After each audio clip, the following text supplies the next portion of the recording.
sa inyo mga boss, mga idol. Update ko lang kayo sa aking mga pasisyon mga idol. So eto mga idol, ating pasisyon na 2 months up mga idol. So yun mga idol, parehas babae mga idol. Parehas babae mga idol. So SBR yung mga magulang nito na hen mga idol. Lakas ng dugo ng SBR natin, itim pa rin yung lumabas. Bangkas po yung gamit nating kacho dyan mga idol.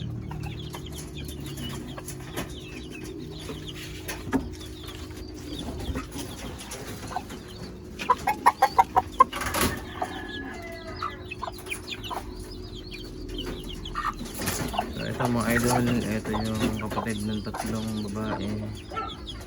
Maglalaki sana itong bangkas natin na to, pero ito ay sure tayo dito na lalaki itong ano na to, gray yan mga idol, gray bangkas saka SBR mga idol. Kumuha ng kulay sa nanay, SBR yung nanay nito mga boss. Ito yung nanay nito ay gray mga idol. Ito kung sa ama bangkas mga idol.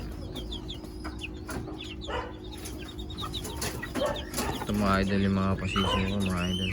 Mga 2 months up mga boss.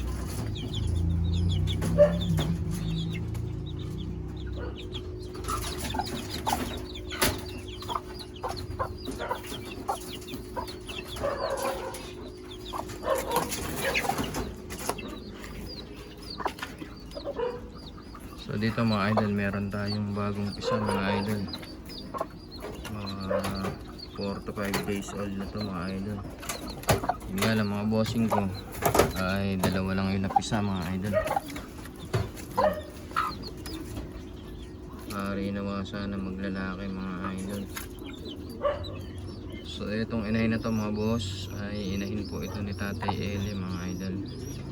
Naka-cross po ito sa tandang din niya mga idol. So pure Tatay Eli line po ito mga idol.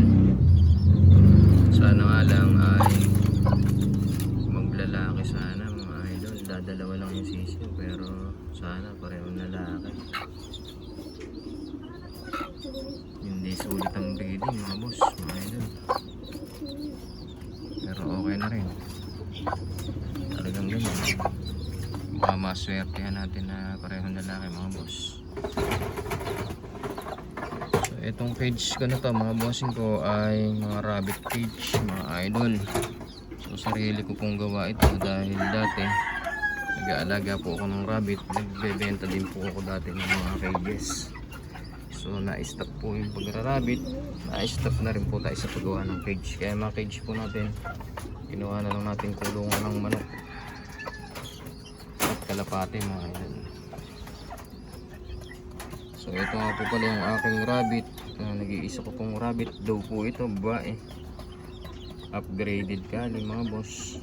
Tingnan nyo naman po, maganda po itsura niya, mataba, nag-iitim ang ilong at tenga, buntot. Yan po yung isa sa karakteristik na bubulba ng isang kali mga idol. So upgraded kali po ito mga bossing ko. Yan mga idol. So meron pa rin tayong isang alagang rabbit, hindi pa rin tayo huminto. Meron pa rin tayong isang piraso, pang paswerte lang mga boss mga idol ko.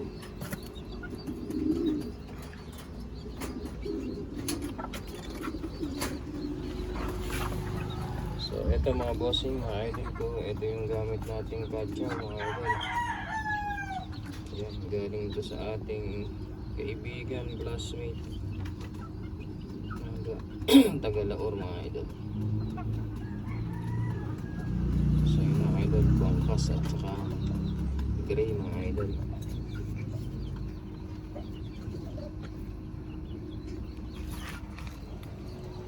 So mag-produce sana ng maganda mga bossing ko mga idol, para sulit ang breeding natin mga idol. Yan po yan, gray bangkas. Winner na po ito mga bossing ko. One time winner na to. Ito ay napunta sa atin sa kayamdahang loob ng ating classmate, kaibigan, mga idol. Hindi ko naman po babanggating kung sino. At yun ang sabi niya. Yan mga idol ko. So yung una po natin palabas sa bangkas mga idol ko ay ayan mga idol ko.